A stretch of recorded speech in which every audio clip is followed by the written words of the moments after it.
राहुल गांधींनी निवडणूक आयोगावर आक्षेप घेतला असताना भाजप आणि मुख्यमंत्र्यांनी उत्तर देण्यास पुढे येण्याचे कारण काय? राहुल गांधींच्या प्रश्नांना आयोगाकडून उत्तर हवं आहे. शरद पवारांची प्रतिक्रिया. 11 ऑगस्ट रोजी इंडिया आघाडीचा केंद्रीय निवडणूक आयोगाच्या विरोधात मोर्चा. राहुल गांधींच्या मतचोरीच्या दाव्यानंतर देशभरात निवडणूक आयोगाच्या विरोधात वातावरण तापण्यास सुरुवात. राहुल गांधींची पत्रकार परिषद म्हणजे नव्या बाटलीमध्ये जुनी दारू. आरोपांबाबत माफी मागावी. निवडणूक आयोगानं राहुल गांधींना सुनावलं तर आयोगाची वेबसाईट बंद असल्याचा दावाही फेटाळला. शिर्डी मतदारसंघातही मतदार नोंदणी घोटाळा. आयोगाकडे माहिती मागूनही ती दिली नाही. बाळासाहेब थोरातांचा आरोप तर स्वतःचं अपयश झाकण्यासाठी थोरातांचं बेताल वक्तव्य. राधाकृष्ण विखे पाटील यांचा पलटवार.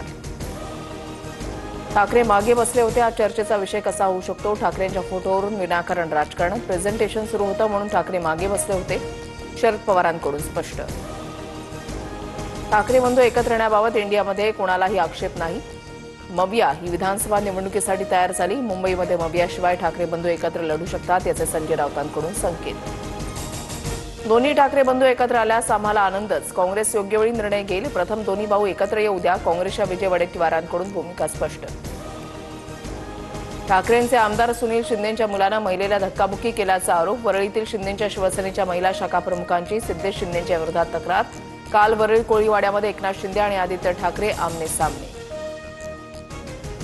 इन्कम टॅक्स बिल 2025 केंद्र सरकारकडून मागे. संसदीय निवड समितीनं सुचवलेले बदल करून पुन्हा सुधारित विधेयक सादर केलं जाणार. अर्थमंत्री निर्मला सीतारामन यांची घोषणा. मोदींसाठी चीनच्या पायघड्या. पंतप्रधान मोदी ऑगस्टच्या अखेरीस SCO परिषदेसाठी चीन दौऱ्यावर जाणार. एकता आणि मैत्रीचा नवा टप्पा म्हणत मोदींच्या भेटीचं चीनकडून स्वागत.